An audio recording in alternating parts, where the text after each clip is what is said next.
पिछले क्लास में हम लोग देखे थे tax planning, and tax planning is a process of arranging one's financial affairs as per the provisions and rules provided under tax laws.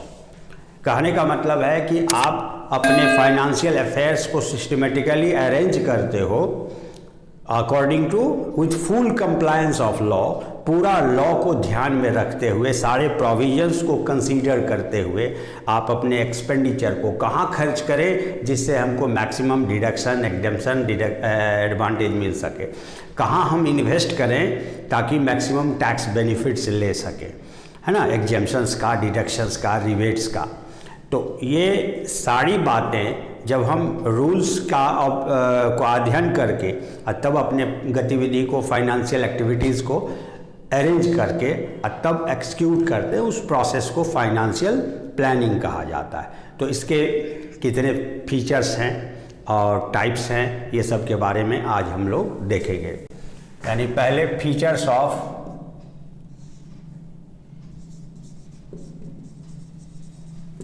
Tax planning. First देखें, it is a continuous process. ये time to time tax laws में, policies में हर एक साल finance bill के अनुसार से वो चेंज होता रहता है बजट में। नतीजा जो है हमेशा हमको एक इसका प्रोसेस अपनाना पड़ता है, हर एक साल के लिए बनाना पड़ता है। इसीलिए कहा गया कि it is a continuous process, है ना। दूसरा, इट इन्वॉल्व्स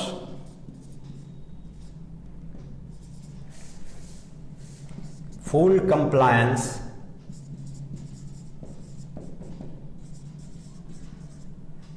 with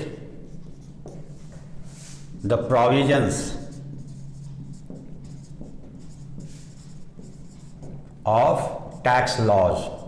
क्योंकि टैक्स प्लानिंग कोई टैक्स इवेशन नहीं है, कर का चोरी नहीं है, फ्रॉड नहीं है ना, तो ये बिल्कुल लीगल एक्टिविटी है। इसलिए इसमें सारे रूल्स एंड रेगुलेशंस के अकॉर्डिंगली टैक्स रिडक्शन के बारे में, यानी टैक्स लायबिलिटी को कम से मिनिमाइज करने के बारे में सोचा जाता है और प्लान किया जाता है ना। थर्ड है, इट कैन नॉट बी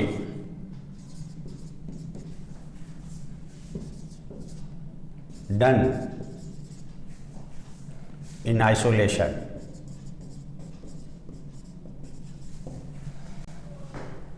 यानी अकेला केवल टैक्स को ध्यान में रख करके आप जो चाहेंगे या कोई भी प्लानर चाहे कि हम प्लानिंग कर सकते हैं, ऐसा संभव नहीं है। क्योंकि उसको फाइनेंस का भी कंसेप्चुअल नॉलेज होना चाहिए कि किस प्रकार के इन्वेस्टमेंट, जैसे आप डिविडेंड डिसीजन जानते हो तो पैटर्न ऑफ पेइंग डिविडेंड। अब डिविडेंड पेमेंट के संबंध में क्या टैक्स लॉज कहता है, अकॉर्डिंगली आपको डिविडेंड डिसाइड करना होगा कि कितना शेयर होल्डर्स को हम डिविडेंड दें, उसका मोड ऑफ पेमेंट क्या है।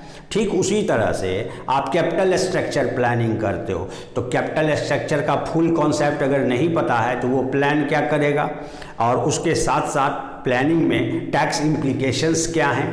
तो केवल अकेला टैक्स, डायरेक्ट टैक्स लॉज को जान करके अगर हम चाहें कि वो फाइनेंशियल अफेयर्स को अरेंज कर सकते हैं तो संभव नहीं है। इसलिए it can not be done in isolation, यानी अकेला इस टैक्स लॉज के माध्यम से नहीं किया जा सकता।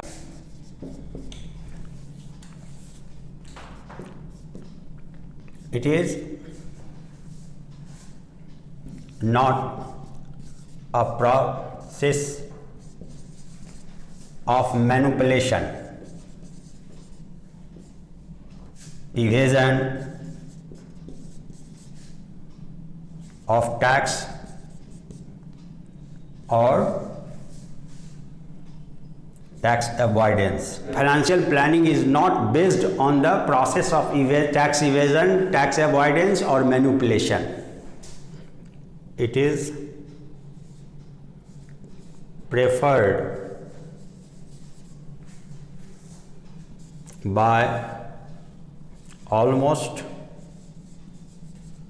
all business enterprises, है ना। ये सभी प्रकार का, छोटा कारोबारी हो, बड़ा कारोबारी हो, कॉरपोरेट हाउस हो, सोल प्रोप्राइटरशिप हो, पार्टनरशिप फर्म हो, सभी बिजनेस इंटरप्राइजेज, इवन इंडिविजुअल हो, सबके लिए के द्वारा प्रेफर किया जाता है, क्योंकि ये किसी भी दृष्टिकोण से ये टैक्स लॉज को वायोलेट नहीं करता, ये इमोरल एक्टिविटी नहीं है, अनकॉन्स्टिट्यूशनल नहीं है ना। It is an integral part of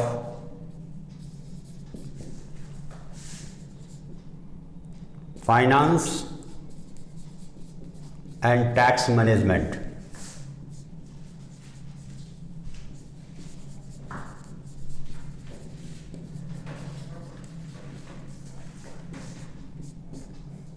It is a process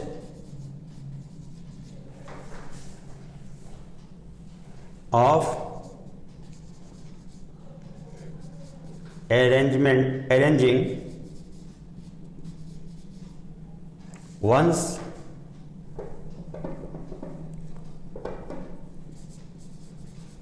financial affairs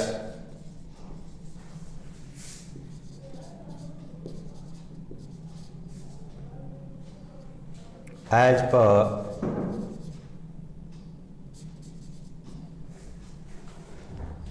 the requisites of tax laws, and it is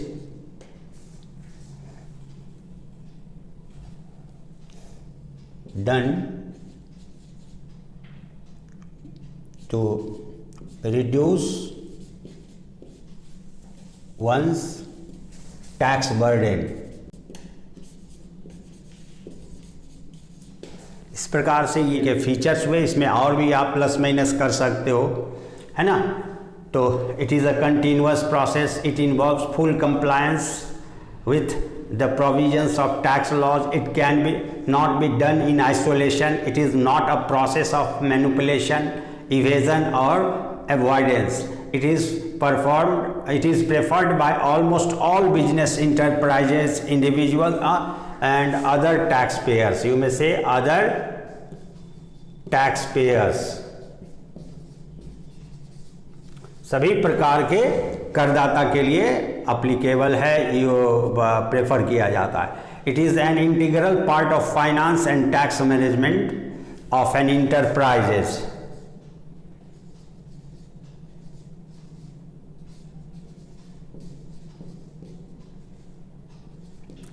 है ना. It is the process of arranging one's financial affairs as per the requisites of tax laws. It is done to reduce one's tax burden. ये तो simple objective भी है किसी भी corporate tax planning का, है ना. अब हम लोग देखेंगे टाइप्स ऑफ टैक्स प्लानिंग. तो इस प्रकार से दो आधार पे आप टैक्स प्लानिंग को प्रोसेस को डिवाइड कर सकते हैं. टाइम बेसिस पे देखें तो शॉर्ट टर्म ऑब्जेक्टिव्स को सेटिस्फाई करने के लिए, यानी तत्काल जो फाइनेंशियल ईयर बीत रहा है उसमें हमें रिटर्न फाइल करना है, तो बस उसी पीरियड ऑफ टाइम के लिए हम फाइनेंशियल अफेयर्स को टैक्स के according to tax laws provisions हम अरेंज करते हैं, ताकि हमारा इस वर्ष का यानी करेंट फाइनेंशियल ईयर का टैक्स एडवांटेज हमें मिल जाए. जब यही लॉन्ग टर्म हो जाता है, जैसे आप फर्म के कैपिटल स्ट्रक्चर का प्लानिंग करते हो, तो कैपिटल स्ट्रक्चर टोटल कैपिटलाइजेशन में डेब्ट इक्विटी मिक्सिंग रेशियो को दर्शाता है. तो वो जो टैक्स प्लानिंग होगा वो तत्काल तो नहीं होगा, वो तो लॉन्ग टर्म. एक बार जब हम long term source of finance share issue करके, डिवेंचर्स इशू करके अरेंज कर लेते हैं, तो उसका इफेक्ट लॉन्ग टर्म होता है.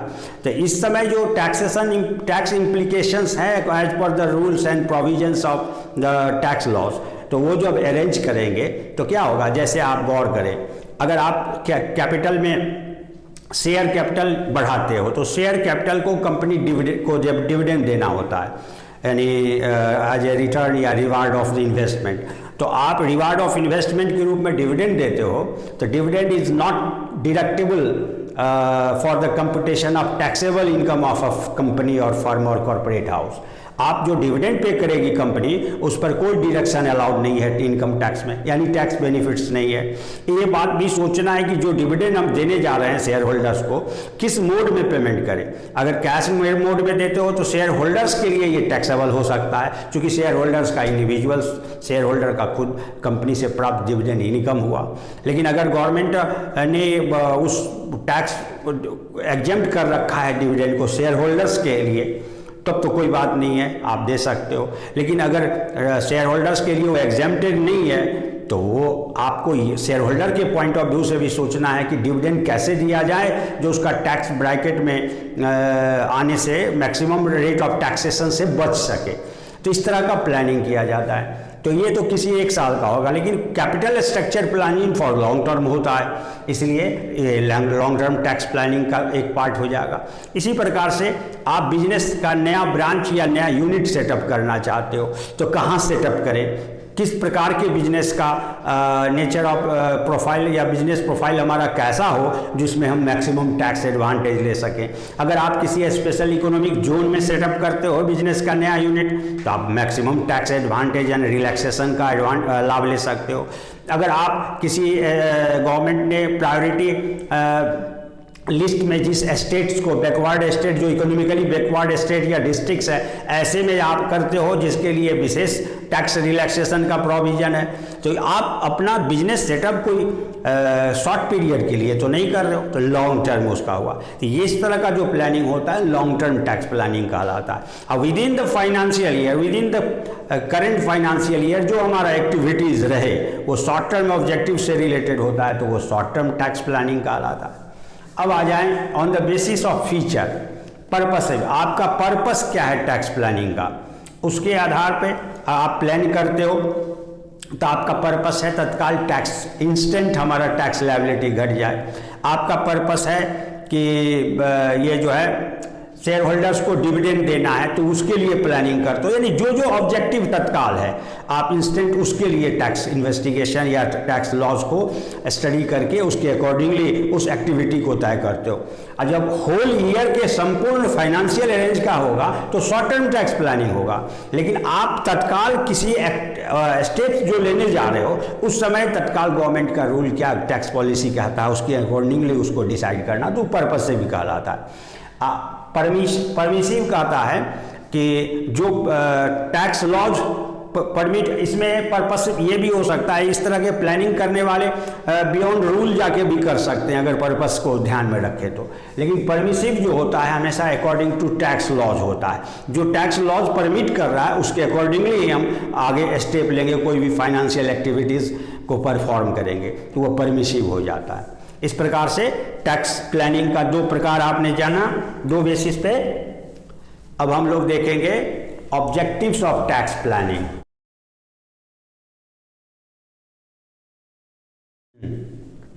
अगर ऑब्जेक्टिव्स पॉइंट ऑफ व्यू से देखें टैक्स प्लानिंग का क्या पर्पस होता है, उद्देश्य होता है, कौन सा किस तरह का उद्देश्य संतुष्ट होता है, तो सबसे प्रमुख जो प्राइम ऑब्जेक्टिव है किसी भी एसएससी के टैक्स प्लानिंग का वो है रिडक्शन इन टैक्स लायबिलिटी, अपने कर दायित्व को मिनिमम रखना, minimisation of tax burden is the prime objective of an SSC.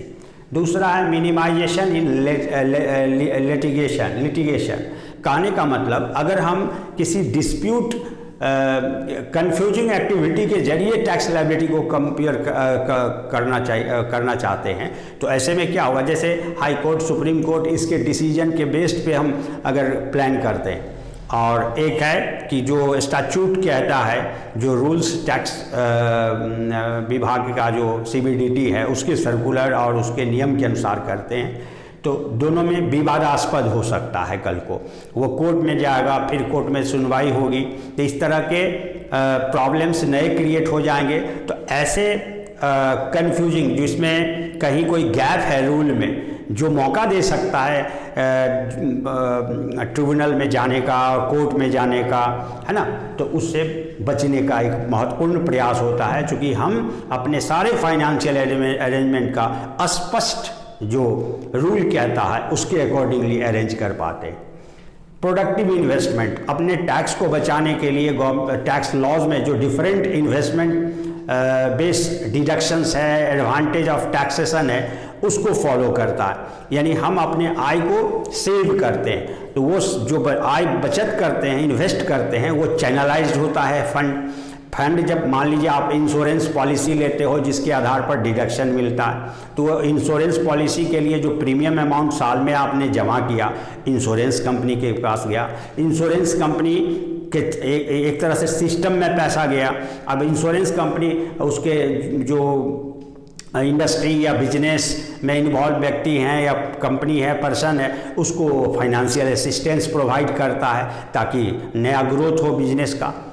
तो इससे क्या होता है कि वह इन्वेस्टमेंट, वो सेविंग जो आप घर में बचा के पैसा रखते, वो सिस्टम में नहीं आता, तो क्या हुआ, वो मतलब अनप्रोडक्टिव बन जाता, क्योंकि मनी बिल्ड्स मनी। आप घर में अलमीरा में रख दोगे तो वो आपका बढ़ेगा नहीं और उसका यूटिलाइजेशन भी नहीं आएगा, मेन स्ट्रीम में आएगा भी नहीं पैसा। इसीलिए इन्वेस्टमेंट के आधार पे जो डिडक्शंस हैं, आप इस वक्त किसी और तरह का भी इन्वेस्टमेंट करते हो, जैसे आप हाउसिंग में बनाते हो, आप बच्चे के एजुकेशन के लिए इन्वेस्ट करते हो, खर्च करते हो, इन तमाम चीज़ के का असर किस चीज़ में पड़ता है, वो फंड चैनलाइज होता है ना। वो फंड घर में नहीं रह करके क्या होता है, सिस्टम में आता है।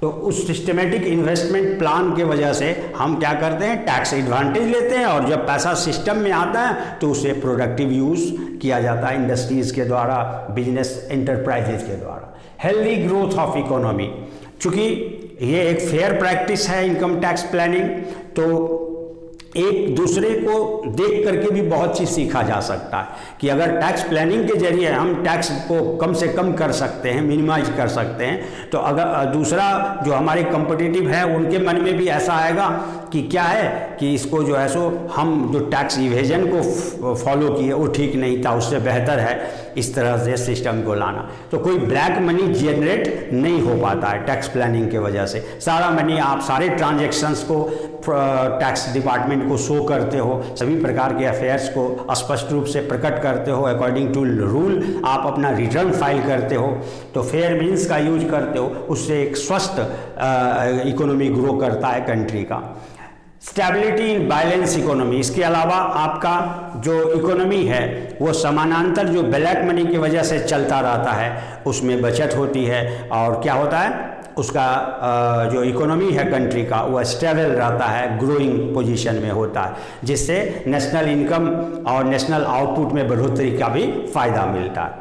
एम्प्लॉयमेंट जनरेशन, आप गौर करें, जब सिस्टम में हम टैक्स प्लानिंग करके अपना इन्वेस्टमेंट करते हैं, एक्सपेंडिचर करते हैं, तो पैसा सिस्टम में आया, सिस्टम में आने वाला फंड क्या होता है, प्रोडक्टिव यूज़ होता है। जब भी प्रोडक्टिव यूज़ होगा किसी बिजनेस इंडस्ट्री के द्वारा, तो क्या हाल होगा, उसमें एम्प्लॉयमेंट जनरेट होगा। आप नया इंडस्ट्रियल यूनिट सेटअप किए टैक्स एडवांटेज के लिए, तो उसमें एम्प्लॉयमेंट जनरेट होगा। एम्प्लॉयमेंट जनरेट होगा तो जितने लोग एम्प्लॉय काम करेंगे उसका क्या हाल होगा, उसके घर में इनकम आएगा, तो वो डिमांड क्रिएट करेगा डिफरेंट टाइप्स ऑफ रिक्वायरमेंट को फुलफिल करने के लिए, और डिमांड क्रिएट करेगा तो फिर नया बिजनेस ग्रो करेगा। इस तरह से क्या होता है, एम्प्लॉयमेंट जनरेशन भी बढ़ता चला जाता है। तो ये सारे एडवांटेज आप बता सकते हो जो ऑब्जेक्टिव्स ऑफ टैक्स प्लानिंग के रूप में दिखा सकते हो। ओके।